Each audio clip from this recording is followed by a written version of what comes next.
नमस्कार। Polytechnic engineering विषयों में रुचि बनाने और विषय समझ को मजबूत बनाने के लिए शुरू किए गए श्रीदेवी क्लासेज यूट्यूब चैनल पर आपका एक बार फिर स्वागत है। आज हमारे विषय इलेक्ट्रिकल एनर्जी के यूटिलाइजेशन में कुछ परीक्षा उपयोगी मल्टीपल चॉइस क्वेश्चंस को समझते हैं और कोशिश करते हैं कि हमारा पूरा पाठ्यक्रम रिवाइज हो जावे। तो शुरू करते हैं आज की video. Board of technical education Rajasthan का एक पुराना क्वेश्चन पेपर सॉल्व करते हैं और हमारा पहला प्रश्न है कि छत के पंखे पे हमें कौन सी मोटर इस्तेमाल करनी चाहिए, which motor is used in ceiling fan. तो जो हमारा पहला ऑप्शन है वो 3 फेज इंडक्शन मोटर है, जो 3 फेज की सप्लाई पे इंडस्ट्रीज में ऑलमोस्ट कांस्टेंट स्पीड के जो लोड होते हैं जिनमें ज्यादा स्टार्टिंग टॉर्क नहीं चाहिए, उसकी एक जनरल पर्पस मोटर है, क्योंकि ये बहुत रग्ड, इकोनॉमिक और मेंटेनेंस फ्री मोटर मानी जाती है और इसकी ऑपरेटिंग कंडीशन जो है वो लोड के साथ मैच करती है अगर लोड फैन या पंप टाइप एप्लीकेशंस रखता है। बिल्कुल 3 फेज इंडक्शन मोटर जैसा ही एक version single phase induction motor है जो घरों में आम उपलब्ध सिंगल फेज एसी सप्लाई पर चलाई जा सकती है और वो भी बहुत रग्ड और मेंटेनेंस फ्री मोटर है। तो छत के पंखे के लिए हम सिंगल फेज इंडक्शन मोटर का इस्तेमाल करते हैं। जो सिंक्रोनस मोटर है वो एक कांस्टेंट स्पीड मोटर है और इसका इस्तेमाल उन बड़ी इंडस्ट्रीज में किया जाता है जहां मोटर से हम साथ में पावर फैक्टर इंप्रूवमेंट का भी पर्पस सर्व करना चाहते हैं। अगर इसी तरह हमसे पूछा जाता कि घर में जूसर, मिक्सर, ग्राइंडर के लिए कौन सी मोटर का इस्तेमाल किया जाता है, तो हम सिंगल फेज एसी सप्लाई में चलने वाली special design DC series motor, जिसे हम एसी सीरीज मोटर या यूनिवर्सल मोटर भी कह सकते हैं, उसका इस्तेमाल करेंगे क्योंकि उसका स्टार्टिंग टॉर्क और जो स्पीड की रेंज है वो ज्यादा है जैसा कि हमें जूसर, मिक्सर, ग्राइंडर में चाहिए। अगला प्रश्न है विद्युत ब्रेकिंग के लिए सबसे ज्यादा इकोनॉमिक मेथड कौन सा हो सकता है। तो ब्रेकिंग एक रनिंग मोटर लोड को, जो एक्टिव लोड भी हो सकता है जिसमें काफी स्टोर्ड काइनेटिक एनर्जी हो, उसे रोकने की प्रक्रिया को कहते हैं और बहुत सारी प्रक्रियाएं हैं। एक ब्रेकिंग का तरीका रियोस्टिक ब्रेकिंग है जिसमें हम मोटर को सप्लाई से डिस्कनेक्ट करके उसके पैरेलल में एक रेजिस्टेंस लगाकर मोटर को जनरेटर के जैसे इस्तेमाल करते हुए उसकी स्टोर्ड काइनेटिक एनर्जी को इलेक्ट्रिकल एनर्जी में कन्वर्ट करके लॉस में डिसिपेट कर देते हैं और इस तरह से मोटर रुक जाती है। मोटर को सबसे तेज गति से रोकने का जो तरीका है वो प्लगिंग है। प्लगिंग में हम मोटर पे इस तरह की सप्लाई के कनेक्शंस करते हैं कि वो मोटर को उल्टी दिशा में घुमाने की कोशिश करती है और ऐसी स्थिति में मोटर बहुत ज्यादा करंट लेके एक बहुत बड़ा ब्रेकिंग टॉर्क बना के बहुत जल्दी से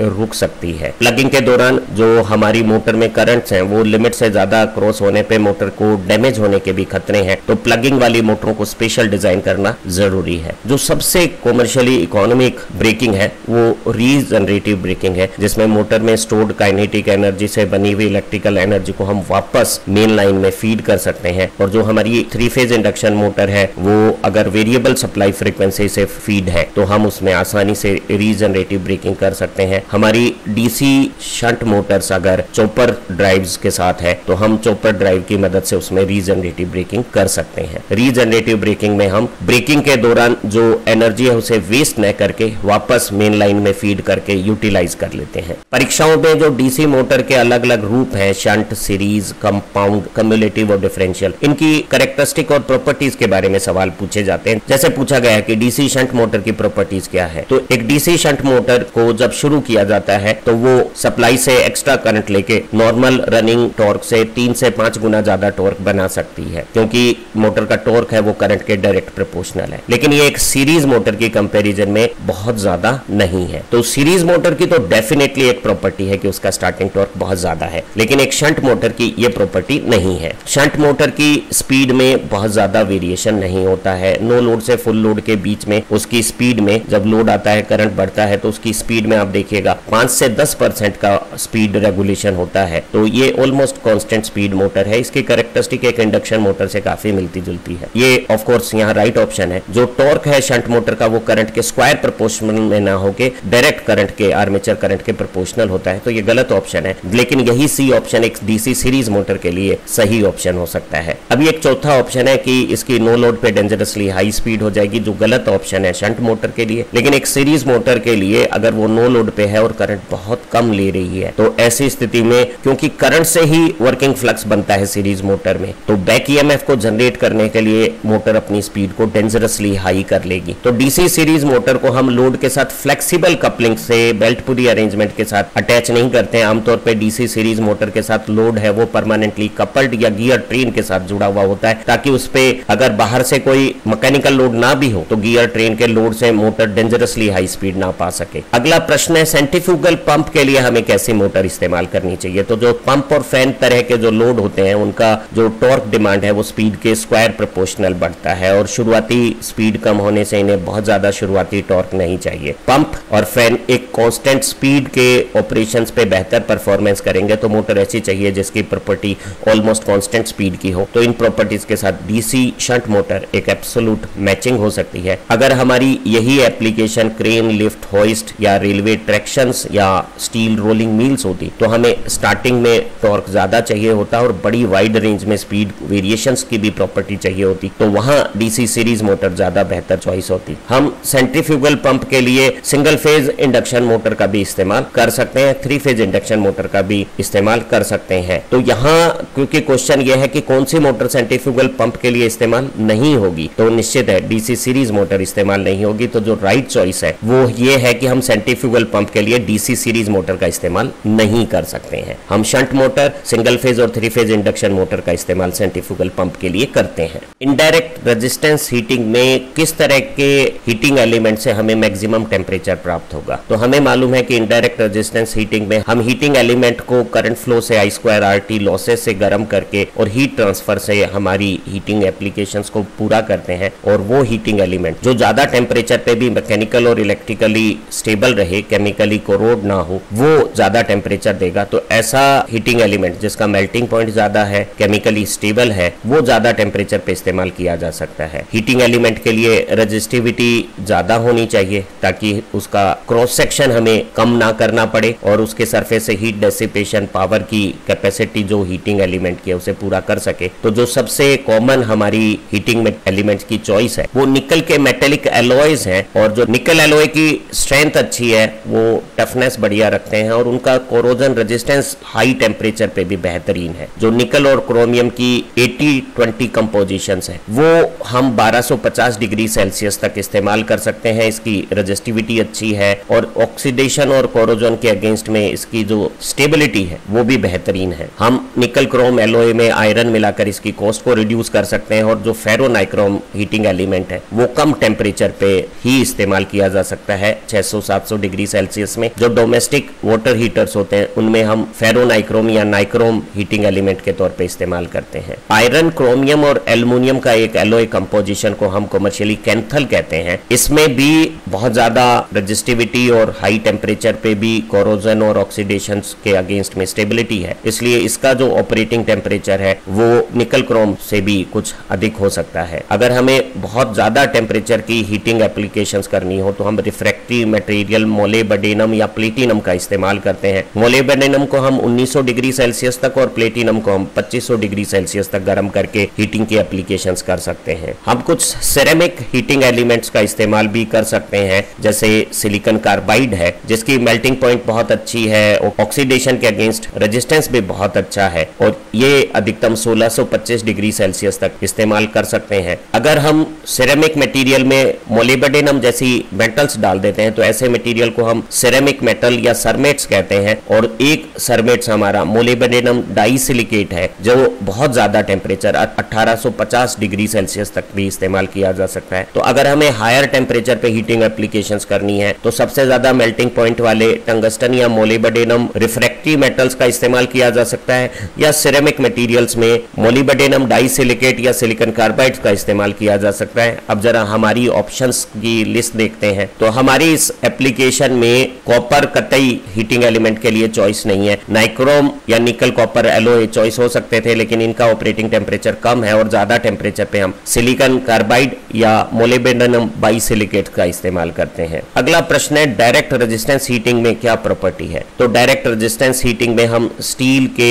इलेक्ट्रोड्स को सीधे चार्ज में इमर्ज कर देते हैं, और इलेक्ट्रोड के बीच में करंट फ्लो चार्ज की अंदर जो रेजिस्टेंस होता है इंटरनली उसमें हीट प्रोड्यूस करता है डायरेक्टली। हीटिंग को इंप्रूव करने के लिए हम चार्ज के ऊपर एक हाई रेजिस्टिव पाउडर भी लगा देते हैं, तो उस पाउडर के अंदर करंट फ्लो से हीट ज्यादा प्रोड्यूस होती है। तो यहाँ जो चॉइस है वो देखिए आप, इलेक्ट्रोड चार्ज में इमर्ज्ड रहते हैं, सही कथन है। इलेक्ट्रोड्स चार्ज को टच नहीं करते हैं, गलत कथन है। करंट चार्ज में फ्लो होता है, डजंट फ्लो, गलत ऑप्शन है। तो जो पहला ऑप्शन है वो सही हो जाएगा। अगला प्रश्न है, सिरेमिक टाइल्स को गर्म करने का सबसे अप्रोप्रिएट मेथड कौन सा है? तो सिरेमिक टाइल्स एक इंसुलेटिंग मटेरियल है, इसे किसी दूसरे कन्वेंशनल तरीके से गर्म नहीं किया जा सकता। इसे गर्म करने का सिर्फ एक तरीका हो सकता है, डाइलेक्ट्रिक हीटिंग। आज की इस वीडियो के एंड स्क्रीन में हमने एक डाइलेक्ट्रिक हीटिंग की वीडियो को लिंक किया हुआ है, आप उसे देख सकते हैं। डाइलेक्ट्रिक हीटिंग में हम हाई फ्रीक्वेंसी के स्ट्रॉन्ग इलेक्ट्रिक फील्ड में मटेरियल में डाइपोल्स को रोटेट करते हैं और डाइपोल के रोटेशन से इंटरमोलिकुलर फ्रिक्शंस के कारण मटेरियल के अंदर पूरे वॉल्यूम में यूनिफॉर्म हीटिंग हो जाती है। तो सिरेमिक टाइल्स को भी हम डाइलेक्ट्रिक हीटिंग से हीट कर सकते हैं। इंडक्शन हीटिंग हम सिर्फ मेटल और कंडक्टर्स की हीटिंग के लिए इस्तेमाल कर सकते हैं, जिसमें हम मैग्नेटिक फील्ड में जो अल्टरेशंस होते हैं उससे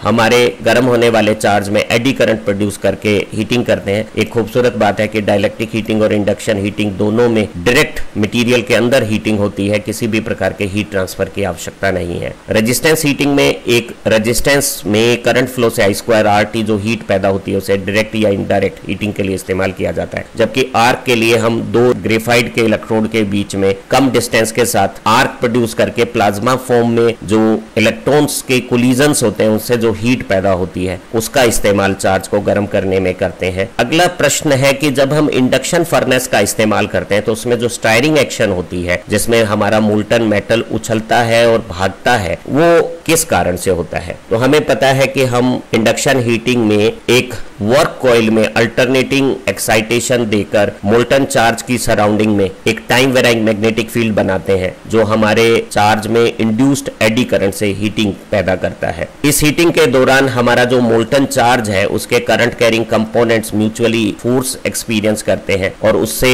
जो चार्ज में मूवमेंट्स होते हैं उसे हम स्टीयरिंग एक्शन कहते हैं। और ये स्टीयरिंग एक्शन हमारे लिए कुछ हद तक उपयोगी है, इससे हमें मटेरियल में यूनिफॉर्म हीटिंग मिलती है, लेकिन स्टीयरिंग एक्शन ज्यादा होने से हमारे जो कंडक्टर लूप बनते हैं मोल्टन मटेरियल के वो टूटते हैं और उससे हमारी हीटिंग प्रभावित होती है। तो स्टीयरिंग एक्शन को कंट्रोल रखने के लिए दो उपाय किए जाते हैं, या तो हमारे जो सामान्य इंडक्शन फर्नेस है उसमें सप्लाई को मेन 50 हर्ट्ज की फ्रीक्वेंसी के बजाय रिड्यूस 10-15 हर्ट्ज की फ्रीक्वेंसीज के साथ इस्तेमाल किया जाता है और एक फ्रीक्वेंसी कन्वर्टर का इस्तेमाल किया जाता है। अन्यथा हम इस तरह के vertical Ajax what induction furnace का इस्तेमाल करते हैं, जिसमें एक नैरो वी चैनल में ऊपर के मोल्टन मटेरियल के चार्ज के भार के कारण अगर बहुत ज्यादा स्टीयरिंग एक्शन भी होगी तो भी सर्किट में ब्रेक नहीं होगा और हमारी इंडक्शन हीटिंग की कंटिन्यूटी बनी रहेगी। तो जो स्टीयरिंग एक्शन है मोल्टन मेटल में वो इलेक्ट्रोमैग्नेटिक फोर्सेस जो चार्ज में डेवलप होते हैं उसके कारण होता है। प्रश्न है, इलेक्ट्रिक आर्क हीटिंग में हम किस तरह के इलेक्ट्रोड इस्तेमाल करते हैं? तो आर्किंग के दौरान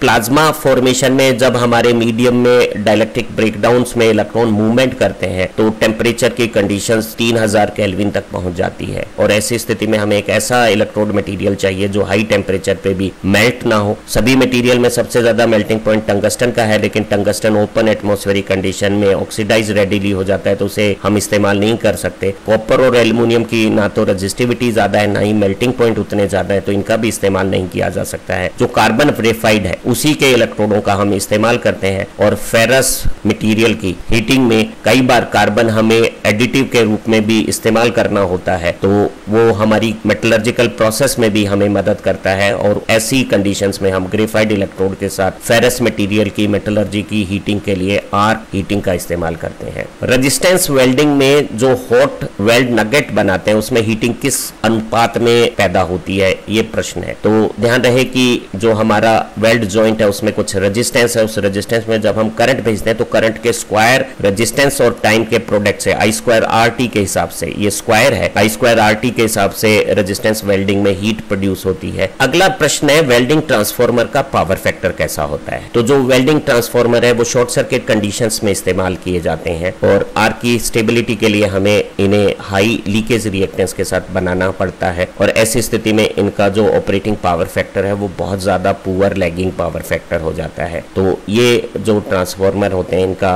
ऑपरेटिंग पावर फैक्टर बहुत ज्यादा पुअर लैगिंग है। इसी तरह से कुछ वेपर लैंप्स होते हैं, सोडियम वेपर लैंप्स और मरकरी वेपर लैंप्स, उनके साथ भी हम इसी तरह के रिएक्टिव कंपोनेंट लगाते हैं तो उनके भी पावर फैक्टर पुअर लैगिंग होते हैं। पूछा गया है कि रेलवे ट्रैक्शन में जो ट्रॉली वायर हम इस्तेमाल करते हैं उसके सैग और टेंशन में क्या रिलेशनशिप है? तो जब हम दो टावर के बीच में ट्रॉली वायर वायर को सस्पेंड करते हैं तो वो एक कैटनरी की फॉर्म ले लेता है, और सैग उसमें ग्राउंड क्लियरेंस को और हमारे पेंटाग्राफ से कनेक्शंस को डिसाइड करने के लिए एक इंपॉर्टेंट पैरामीटर है। और अगर सैग और टेंशन में हम रिलेशनशिप देखें तो जो पर यूनिट लेंथ वेट है, हमारी स्पान की लेंथ है, और जो वायर में मैक्सिमम टेंशन है उसके साथ सैग का कनेक्शन, ये बन जाता है। यहाँ आप अगर 8 फिगर को याद कर लें और एक डायमेंशनल रिलेशनशिप में ये याद कर लें कि ये ओमेगा L²/T है, तो आपको ज्यादा दिक्कत नहीं आएगी। अगला प्रश्न है कि हम जो स्पॉट वेल्डिंग या दूसरी रेजिस्टेंस वेल्डिंग के लिए इलेक्ट्रोड इस्तेमाल करते हैं, उनकी टिप किस पदार्थ से बनी हुई है। तो जो हमारे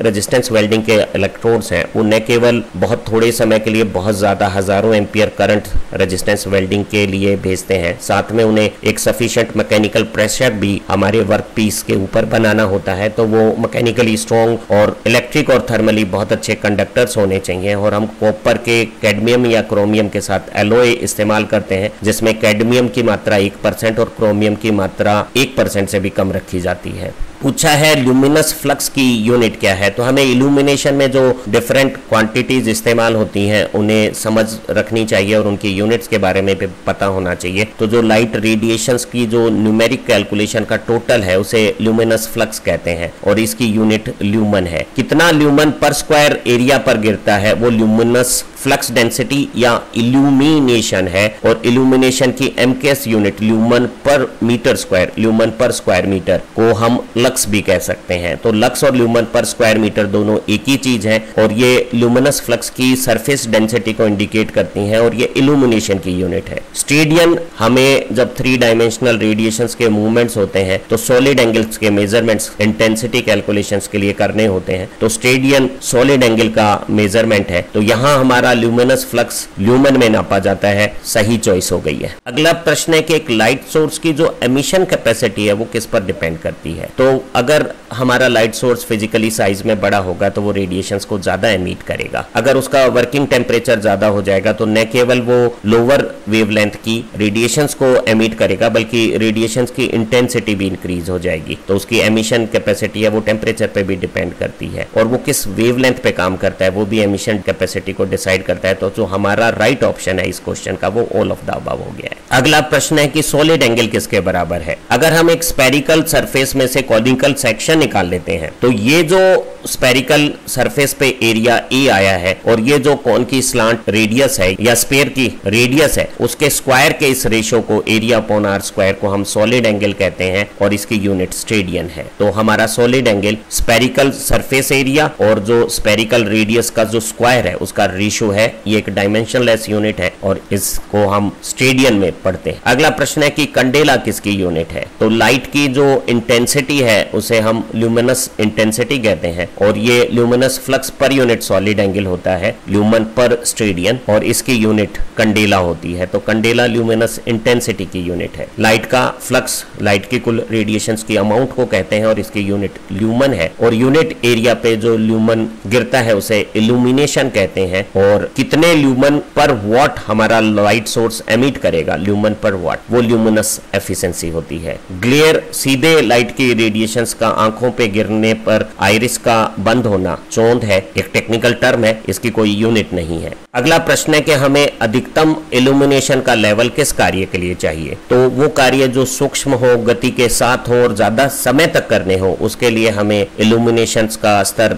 अधिक चाहिएगा। और यहाँ रेलवे प्लेटफॉर्म और स्ट्रीट लाइट्स पे हमें बहुत ज्यादा इल्यूमिनेशन नहीं चाहिए, ये 50 से 100 लक्स के बीच में सफिशिएंट होगा। अगर हमारी ये जो स्ट्रीट है वो एक हाईवे रोड है तो ये इल्यूमिनेशन लेवल 100 की बजाय 200 लक्स तक जा सकता है। बेडरूम में हमें सोते समय बहुत ज्यादा लाइट की आवश्यकता नहीं होती, तो यहाँ इल्यूमिनेशन का लेवल 100 ल्यूमन पर मीटर स्क्वायर से भी कम रखा जाता है। स्टडी टेबल पर काम बारीक और लंबे ड्यूरेशन का हो सकता है, तो यहाँ इल्यूमिनेशन का लेवल हमें सबसे ज्यादा 300 लक्स तक आवश्यक हो सकता है। घर में किचन एक ऐसी जगह है जहाँ पे इल्यूमिनेशन का लेवल ज्यादा होना चाहिए। और अगर सभी एक्टिविटीज को देखें, जो ऑपरेशन थिएटर जिसमें हम बारीक सर्जरी करते हैं, वहां इल्यूमिनेशन का लेवल ज्यादा होना चाहिए। अगला प्रश्न है इल्यूमिनेशन में यूटिलाइजेशन फैक्टर क्या है। तो हमारा जो लाइट सोर्स सारी लाइट रेडिएट करता है वो सारी वर्क प्लेस पे नहीं पहुंचती, उसमें से कुछ अलग अलग जगहों पर लॉस में कन्वर्ट हो जाती है। तो वो जो लॉस है वो किस पर डिपेंड करते हैं या यूटिलाइजेशन फैक्टर किस पे डिपेंड करता है। तो अगर हमारा रूम का साइज बड़ा होगा तो मल्टीपल रिफ्लेक्शंस कम होंगे, सीधे वर्क प्लेस पे लाइट ज्यादा आएगी, तो यूटिलाइजेशन फैक्टर बड़े रूम में ज्यादा साइज के रूम में ज्यादा होगा। ये स्पेस हाइट रेशो पे डिपेंड करेगा। ये दीवारों की कलर्स पे, अगर वो लाइट कलर्ड है या सीलिंग जैसे व्हाइट है तो रिफ्लेक्शन अच्छा होगा और वर्क प्लेस पे लाइट ज्यादा आएगी, अब्जॉर्प्शन कम होगा, तो हमारा यूटिलाइजेशन फैक्टर बढ़ेगा। तो यहाँ जो हमारी राइट चॉइस है वो ऑल ऑफ द अबव हो गई है। हम बेहतर यूटिलाइजेशन फैक्टर रखने के लिए स्पेस हाइट रेशो को 1 से 2 के बीच में रखते हैं। आज की इस परीक्षा उपयोगी वीडियो में हमने हमारे विषय इलेक्ट्रिकल एनर्जी के यूटिलाइजेशन के कुछ इंपॉर्टेंट क्वेश्चंस किए हैं। हमारी अगली वीडियो में हम कुछ बचे हुए दूसरे प्रश्न भी करेंगे और एक बहुत महत्वपूर्ण टॉपिक इलेक्ट्रिक ट्रैक्शंस के भी मल्टीपल चॉइस क्वेश्चंस को डील करेंगे। आप इन प्रश्नों की मदद से परीक्षाओं में अच्छी सफलता पाएं, अच्छा पढ़ें, तरक्की करें। Have nice time. Thank you very much.